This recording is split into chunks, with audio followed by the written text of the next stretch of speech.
Henry Johnson woke up to the familiar sound of his daughter's laughter echoing through the small apartment. The sun streamed through the cracked blinds, casting lines of light across the room. He smiled, stretching his limbs as he took a moment to relish the warmth of family life. Angela was already in the kitchen, her apron tied around her waist, flipping pancakes with an ease that came from years of practice. Their daughter, Mia, sat at the table, her small hands eagerly reaching for the fluffy golden stacks. "Good morning, love," Henry called out, his voice rich with affection. "Morning, Henry," Angela replied, glancing over her shoulder with a bright smile. "I made your favorite," Mia chimed in, her eyes sparkling. "Daddy, can I have extra syrup?" "Only if you promise to share," Henry teased, ruffling her hair as he sat down. As they enjoyed their breakfast together, Henry felt a swell of pride for his family. He was a dedicated man, juggling 2 jobs to provide a better life for them. Angela had recently landed a managerial position at the bank downtown, a significant achievement in a world that often overlooked talented individuals like her. They had dreams, big dreams, of owning a house and sending Mia to college without the burden of debt. After breakfast, Henry kissed his wife and daughter goodbye. "I'll see you both later," he said, slipping on his worn-out jacket. "Remember to have fun today. Don't work too hard," Angela reminded him, her eyes sparkling with encouragement. As he stepped out into the crisp morning air, the weight of responsibility settled on his shoulders. He took a deep breath, letting the sense of the neighborhood fill his lungs. It was a modest area, but it was home. He walked down the street, passing by familiar faces, neighbors who smiled and waved, children playing in front yards, the sound of laughter blending into the background. Just as he reached the bus stop, his phone buzzed. It was Angela. He answered immediately, eager to hear her voice. "Henry, you won't believe this," she exclaimed, her excitement palpable even over the phone. "The bank is launching a new community program to help local businesses, and I'm leading it. This could make a huge difference for so many people." "That's amazing, Angela. I'm so proud of you," Henry replied, his heart swelling with admiration. "You're going to do great things there. I always knew you would." "Thank you. I just hope the board goes for my ideas. It's all about giving back, you know?" Her voice was filled with passion. "Of course. They'd be crazy not to listen to you," he encouraged, picturing her animated gestures as she spoke. "I can't wait to tell you more about it when you get home. Just keep your phone on." "I will. Love you." "Love you too." With that, he hung up, feeling a renewed sense of purpose. He boarded the bus and settled into the seat, his mind racing with thoughts of Angela's project. However, the tranquility of his day was about to shatter. Later that afternoon, chaos erupted at the bank. The sound of sirens filled the air, drowning out the usual hustle and bustle of the downtown area. A bank robbery was underway. Henry, unaware of the unfolding crisis, was busy at his second job, working as a security guard at a nearby mall. His phone buzzed again, but this time, it was a flood of frantic messages from Angela's colleagues. "Henry, there's been a robbery at the bank. Angela's in there." His heart raced as he read the messages, panic clawing at his insides. He stood abruptly, the chair scraping against the tiled floor as he rushed out of the mall, leaving his duties behind. As he hurried toward the bank, he could see police cars and ambulances swarming the area. His heart thudded in his chest. He pushed through the crowd, desperate to find Angela and ensure her safety. In the midst of the chaos, a witness, shaken and distraught, stepped forward. "I saw the robber. He was wearing dark clothing and had a hood up." The officer scribbled down notes, but as the witness looked around, their gaze locked onto Henry, who was now standing confused at the edge of the crime scene. "That one. That's him," the witness shouted, pointing directly at Henry. "What? No, I'm not," Henry protested, his voice drowned out by the noise. He felt hands grab him, pulling him away from the crowd. "Sir, you're under arrest," an officer barked, and in that moment, Henry's world tilted on its axis. He glanced back at the bank, where Angela was being escorted out, pale and trembling, her eyes wide with disbelief. The chaos around him faded as he realized that the very dreams they had woven together were now hanging by a thread, at the mercy of a single mistaken identity. As the sirens wailed in the distance, the atmosphere in the bank shifted from chaos to a chilling quiet. Officer Collins stepped through the glass doors, his presence imposing as he surveyed the room. His eyes narrowed at the sight of Henry being handcuffed by two officers. "What do we have here?" he asked, his voice dripping with skepticism. The bank manager, Angela, stood frozen, her heart racing. She watched in horror as her husband, the man she loved fiercely, was treated like a criminal. "Wait, he's innocent," she shouted, stepping forward, desperation lacing her tone. "Henry was at home with me when the robbery happened." Officer Collins turned his gaze toward her, a dismissive smirk forming on his lips. "Ma'am, we have a witness who identified him as the robber. You need to step aside." He waved her off with a flick of his wrist, focusing instead on the scene before him, his mind already made up. "Witnesses can be wrong," Angela protested, her voice wavering with emotion. "You can't just take his word for it because of how he looks." Collins scoffed, brushing aside her plea. "We don't have time for this. You know how it works." "He fits the description," he replied, his tone condescending. He had seen too many cases like this, and in his mind, the color of Henry's skin painted a guilty picture. As Henry stood there, bewildered and terrified, he felt a sinking weight in his chest. "I didn't do anything," he murmured, his voice barely audible. "You have to believe me."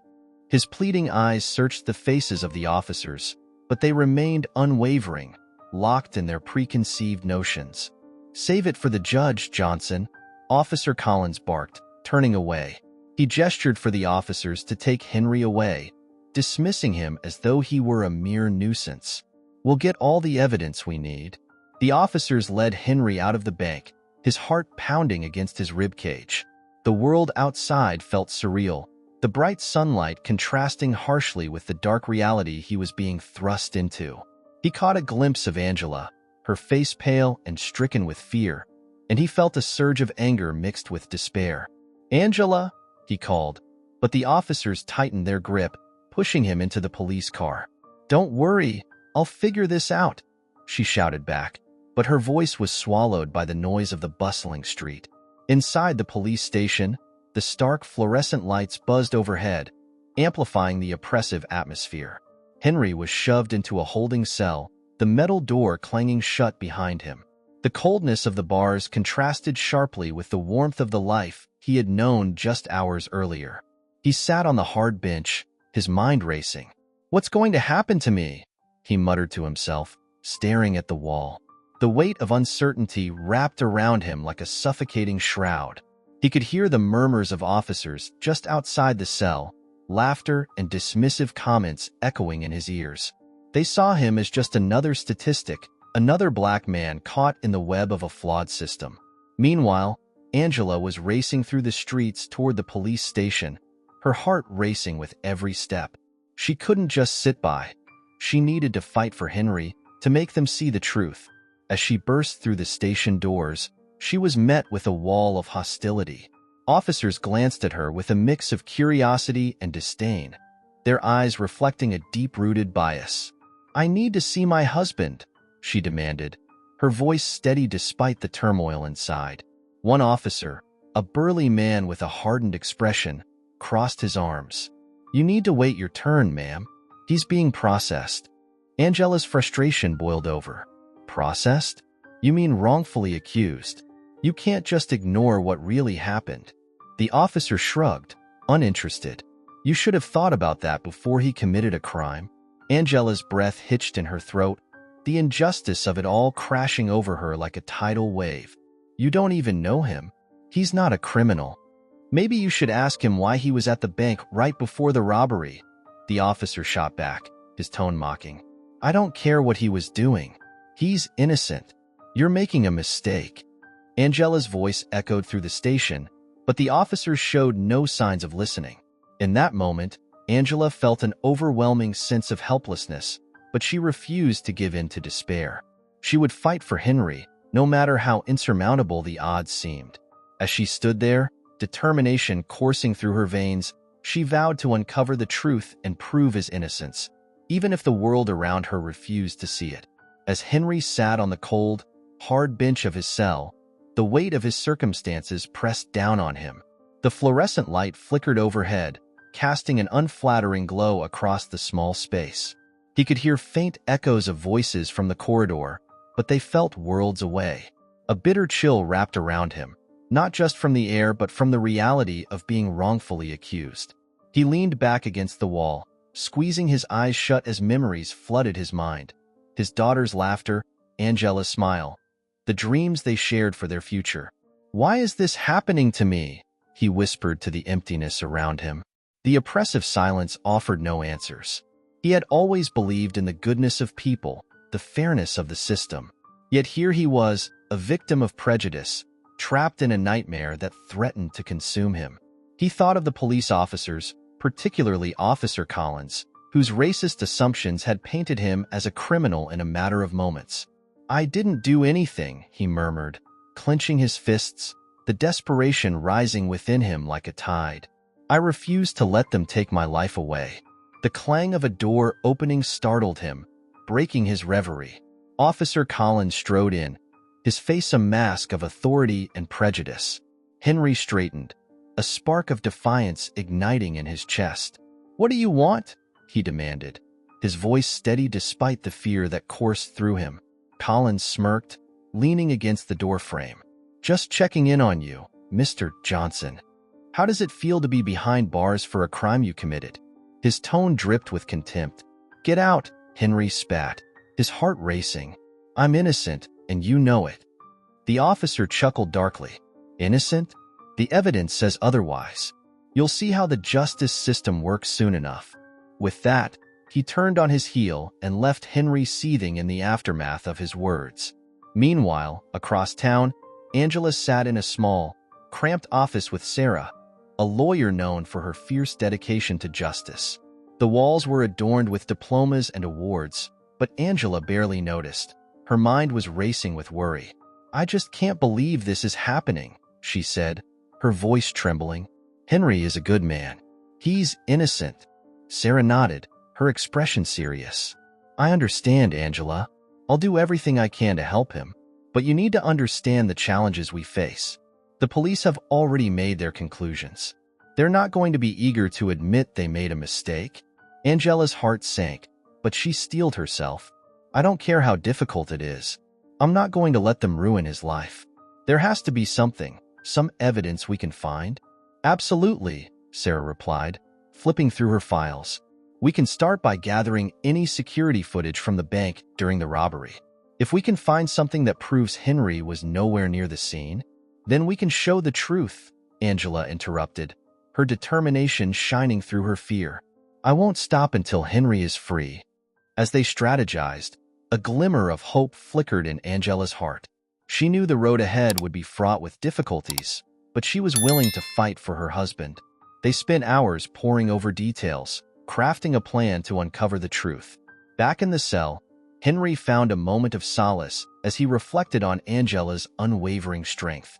He knew she would not give up on him. The thought of her fighting for him filled him with renewed resolve. He would not succumb to despair. He would fight, not just for his freedom, but for every person who had ever been wronged by a system that was supposed to protect them. Days passed, and as Angela and Sarah explored every avenue for evidence, they stumbled upon a piece of information that could potentially exonerate Henry. Sarah's eyes lit up as she reviewed the footage from a nearby store that captured the bank robbery's chaos. "Look here," she said, pointing to the screen. "This timestamp shows someone else entirely. We need to present this to the police." But as they approached the authorities with their newfound evidence, they were met with resistance. Collins huffed dismissively. "It's too late for that, ladies. The case is closed. We have our suspect." Angela stepped forward, her voice commanding. "You can't just ignore the truth because it doesn't fit your narrative. You've made a mistake." But Collins remained obstinate, his bias blinding him to the possibility of Henry's innocence.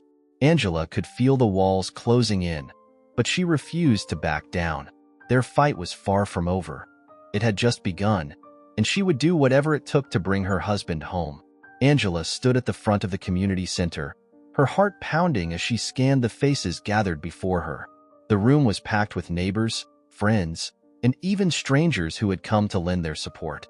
She had organized the meeting to rally awareness for Henry's wrongful accusation, and the weight of responsibility rested heavily on her shoulders. The air was charged with a mixture of apprehension and determination. "Thank you all for being here tonight," Angela began, her voice steady but layered with emotion. "As many of you know, my husband Henry was wrongfully accused of a crime he didn't commit. This isn't just a personal tragedy. It's a stark reminder of the systemic racism that still plagues our society." A murmur of agreement rippled through the crowd, and Angela could see nods of understanding. She continued, "We all know someone who has faced racial profiling or discrimination. Tonight, I want to hear your stories, your experiences, and together, we can stand against this injustice." As she spoke, a middle-aged man named David rose from his seat, his face etched with concern. "I can't believe this is happening to Henry. I've known him since he was a kid. He's a good man. This is not just about him. It's about all of us who faced this unfairness," he said, his voice cracking slightly. Angela nodded, grateful for his courage. "Exactly, David. It's time we bring these issues to light. We need to show the world the truth about Henry and the bias that led to his arrest." One by one, community members began to share their own stories. Tales of being stopped for no reason, of being judged by the color of their skin rather than the content of their character. Angela listened intently, her heart swelling with pride for her community's resilience. As the meeting progressed, the atmosphere shifted from one of despair to empowerment. "We will not be silenced," shouted a young woman named Lisa, her fists clenched in determination. "We need to make our voices heard. We need to contact the media, hold protests, anything to support Henry." The crowd erupted in applause, and Angela felt a surge of hope. They were creating a movement, one fueled by the collective experiences of those who had suffered in silence for too long. Meanwhile, the media had begun to take notice. A local journalist named Tom arrived just as the meeting adjourned, his camera rolling. "Angela, can I get a word with you?" he asked, stepping forward with a keen interest in his eyes. "I've been following Henry's story. The public needs to hear what you have to say." Angela nodded, feeling a mix of anxiety and resolve. "Yes, please. It's important that people understand this is about more than just one man. It's about a broken system." As she spoke to Tom, the narrative began to shift in the public eye. No longer was Henry just a suspect. He was becoming a symbol of the fight against racial injustice. The news spread like wildfire, igniting conversations across social media and in coffee shops throughout the city. The pressure began to mount on Officer Collins, who sat in his office feeling the heat of the growing public outcry. He scrolled through his phone, reading the comments and opinions of citizens who were now aware of Henry's plight. "This isn't right," he muttered to himself, clenching his jaw. "They don't understand the situation." His partner, Officer Reynolds, entered the room, sensing the tension. "Collins, the media is all over this. You need to be careful. The last thing we need is more scrutiny on our actions." Collins leaned back in his chair, arms crossed defiantly. "I don't care what they think. He's guilty, and that's all there is to it. We've got procedures to follow. But what if it turns out we made a mistake?" Reynolds pressed, his voice low. "The community is questioning our integrity." "Let them question," Collins snapped, his stubbornness evident. "I know what I saw. We just need to ride this out. People will forget." As the night wore on, the community's united front only grew stronger. Angela felt the weight of her responsibility, but now it was shared by many. Together, they would fight to clear Henry's name, one voice at a time, standing against the shadows of injustice that threatened to engulf them all. The dimly lit room of the community center buzzed with anxious energy. Angela Johnson stood at the front, her hands gripping the podium tightly. The community had gathered, a mix of familiar faces and strangers, united by a common purpose. She looked out over the crowd, her heart racing. "Thank you all for coming," she began, her voice steady but laced with emotion. "As you know, my husband Henry is innocent, and we need your help to prove it." A murmur rippled through the audience. Angela could feel the weight of their collective pain and frustration. Many had experienced similar injustices. Henry was wrongfully accused of robbing the bank I manage, she continued, her voice growing stronger. It's not just about him.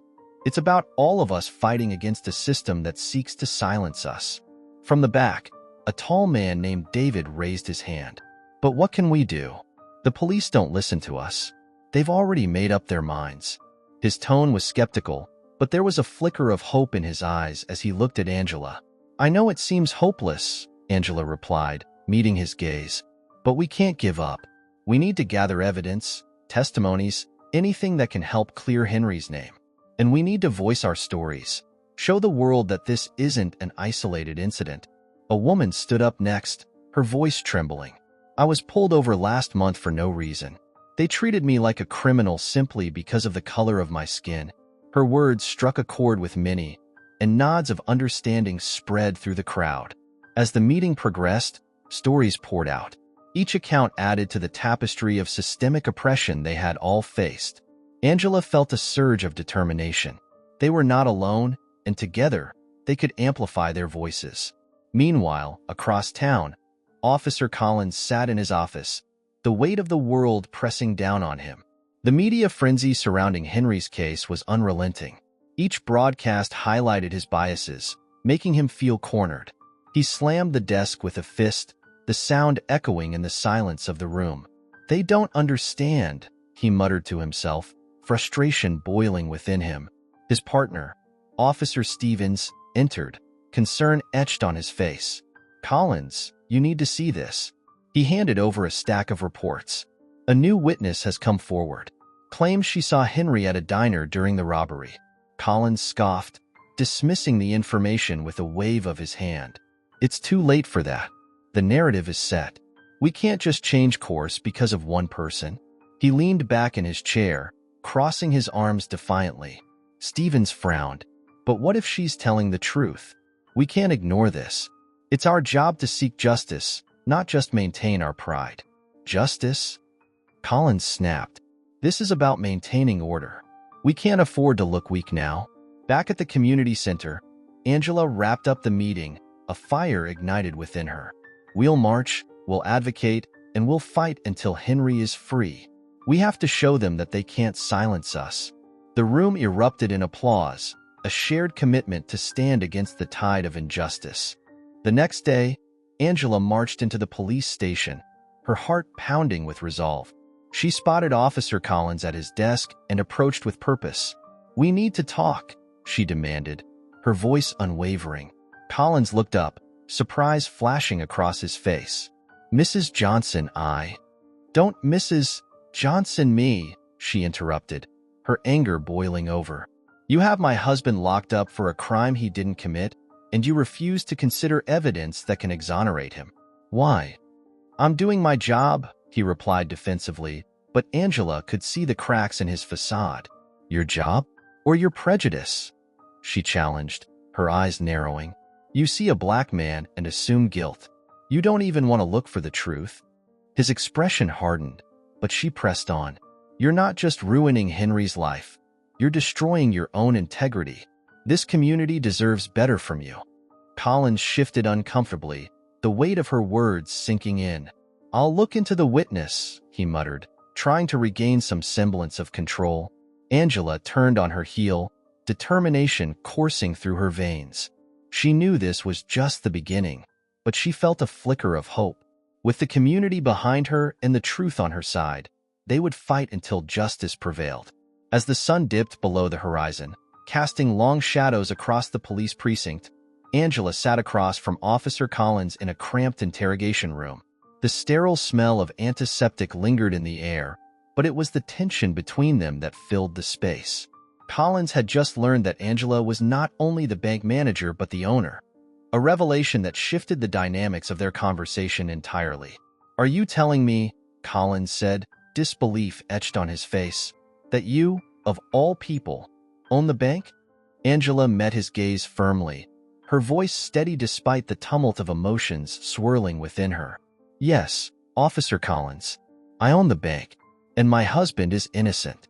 You have to understand that this is not just about a robbery. It's about a man's life. Collins leaned back in his chair, crossing his arms defensively. That doesn't change the evidence we have. A witness saw him at the scene. You can't just wish that away because you want to protect your husband. But the evidence is flawed, Angela insisted, her heart racing. You've made assumptions based on his race instead of the facts. You need to look deeper. This man is being treated as a criminal when he's the victim of a system that has failed him. Collins' expression hardened, but Angela pressed on, determined to make him see the light. Your job is to seek the truth, isn't it? To serve justice? Or is it to uphold a narrative that fits your biases? The silence that followed was deafening. Collins shifted uncomfortably, the weight of her words hanging in the air. Just then, Sarah, Henry's lawyer, entered the room, her presence commanding yet reassuring. "I hope I'm not interrupting," she said, a hint of defiance in her tone as she locked eyes with Collins. "But we need to discuss the misconduct surrounding this case." "Misconduct?" Collins scoffed, but there was a flicker of uncertainty in his eyes. "Yes, misconduct," Sarah reiterated, her voice unwavering. "Your department has a history of racial profiling, and it's time we address this. There's a growing body of evidence that suggests not only was Henry wrongfully accused, but that the way you handled this situation reflects systemic issues within your ranks." Angela watched as Collins' facade began to crack. The pressure from the community, the media, and now this fierce lawyer was starting to take its toll. "I'm not saying there aren't issues," Collins finally admitted, his voice low. "But that doesn't mean we can just throw out evidence because it's inconvenient. Evidence that you chose to ignore when it didn't fit your narrative," Sarah countered, her eyes narrowing. "We have a new witness, and we're prepared to gather more testimonies. You need to reopen this case, and you need to do it now." As the confrontation escalated, the tension in the room morphed into a palpable sense of urgency. Outside, the community had gathered, their voices rising in solidarity for Henry. News of his plight had spread, and the once quiet town was now a chorus of activism. In the days that followed, the police department faced immense scrutiny.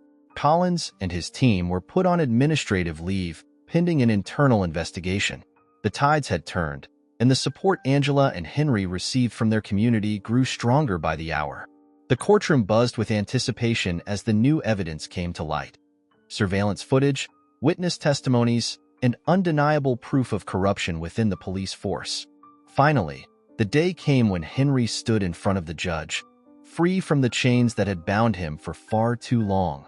The courtroom was packed, friends and family filling every seat, their faces a mixture of hope and determination. When the verdict was announced, a wave of relief washed over him. He was exonerated. As Henry and Angela stepped out of the courthouse, hand in hand, the sun shone brightly above them, illuminating the path ahead. The community erupted in cheers, their voices echoing the resilience they had shown throughout the ordeal. "Together, we can make a difference," Henry said, his voice thick with emotion as he looked at Angela, pride swelling in his chest. "We can fight against this injustice." Angela smiled, tears of joy streaming down her face. "Yes, we will. We're not just fighting for ourselves anymore. We're fighting for everyone who has been silenced." With their hearts intertwined and their spirits unbroken, they stepped forward into a world of possibility, ready to continue their fight for justice and equality, knowing that they were no longer alone. The shadows of injustice had been cast aside, revealing the power of unity and the strength of love. Leave a like, subscribe to the channel, hit the notification bell, and watch this next story. It's really exciting.